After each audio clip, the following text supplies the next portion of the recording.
Now we've had an introduction to AI. We've heard about some of the properties of environments, and we've seen some possible architecture for agents. I'd like next to show you some examples of AI in practice. And Sebastian and I have some experience personally in things we have done at Google, at NASA, and at Stanford, and I want to tell you a little bit about some of those. This page shows an article written in Italian on the left and its translation to English on the right. One of the best successes of AI technology at Google has been the machine translation system. Here we see an example of an article in Italian automatically translated into English. Now, these systems are built for 50 different languages, and we can translate from any of the languages into any of the other languages. So that's over 2,500 different systems. And we've done this all using machine learning techniques, using AI techniques, rather than trying to build them by hand. And the way it works is that we go out and collect examples of text that's a line between the two languages. So we find, say, a newspaper that publishes two editions, an Italian edition and an English edition, and now we have examples of translations. And if anybody ever asked us for exactly the translation of this one particular article, then we could just look it up and say we already know that. But of course, we aren't often going to be asked that. Rather, we're going to be asked parts of this. Here's some words that we've seen before, and we have to figure out which words in this article correspond to which words in the translation article. And when we do that, by examining many millions of words of text in the two languages and making the correspondence, and then we can put that all together, and then when we see a new example of text that we haven't seen before, we can just look up what we've seen in the past for that correspondence. So the task is really two parts. Offline, before we see an example of text we want to translate, we first build our translation model. We do that by examining all the different examples and figuring out which part aligns to which. Now, when we're given a text to translate, we use that model and we go through and find the most probable translation. So what does it look like? Well, let's look at some example text. And rather than look at news articles, I'm going to look at something simpler. I'm going to switch from Italian to Chinese. Here's a bilingual text. This is a menu from a Chinese restaurant.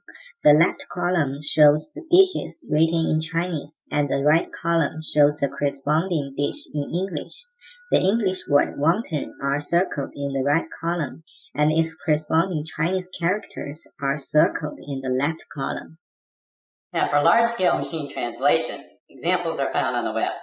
This example was found in a Chinese restaurant by Adam Lopez. Now, it's given for a text of this form that a line in Chinese corresponds to a line in English. And that's true for each of the individual lines. But to learn from this text, what we really want to discover is what individual words in Chinese correspond to individual words or small phrases in English. I've started that process by highlighting the word wonton in English. It appears 3 times throughout the text. Now, in each of those lines, there's a character that appears, and that's the only place in the Chinese text where that character appears. So that seems like it's a high probability that this character in Chinese corresponds to the word wonton in English. Let's see if we can go farther. My question for you is what word or what character or characters in Chinese corresponds to the word chicken in English?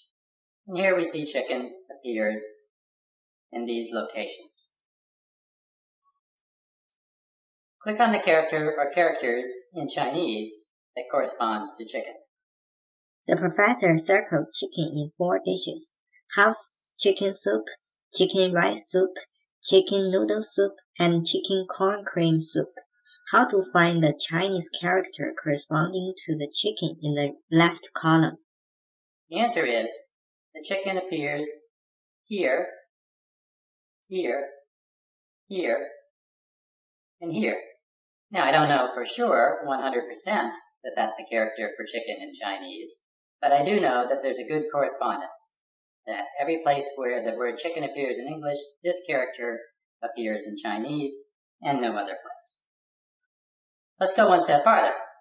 Let's see if we can work out a phrase in Chinese and see if it corresponds to a phrase in English.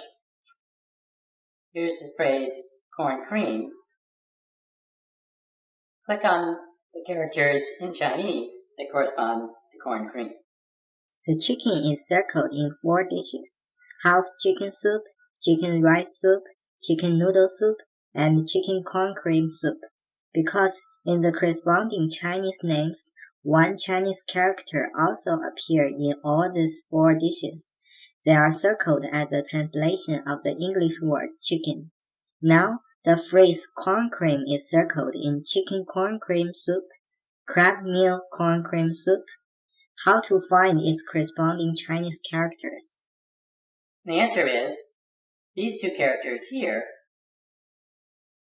appear only in these 2 locations, corresponding to the words corn cream, which appear only in these locations in the English text. Again, we're not 100% sure that's the right answer, but it looks like a strong correlation. And now one more question. Tell me what character or characters in Chinese corresponds to the English word soup. Corn cream is circled in chicken corn cream soup and crab meat corn cream soup. Because in the corresponding Chinese names, 2 Chinese characters also appear in both 2 dishes. They are circled as a translation of the English word corn cream. Now, the question is how to find the Chinese translation of soup. And the answer is that soup occurs in most of these phrases, but not 100% of them. Here, it's missing in this phrase. And equivalently, on the Chinese side, we see this character occurs in most of the phrases, but it's missing here. So we see that the correspondence doesn't have to be 100% to tell us that there's still a good chance of a correlation. And when we're learning to do machine translation, we use these kinds of alignments to learn probability tables of what is the probability of one phrase in one language corresponding to the phrase in another language. Most dishes in the menu end with the word soup, and most dishes in the Chinese translation end with the same Chinese character. So we can find the translation of the word soup as that common Chinese character, but this mapping is not 100% correct.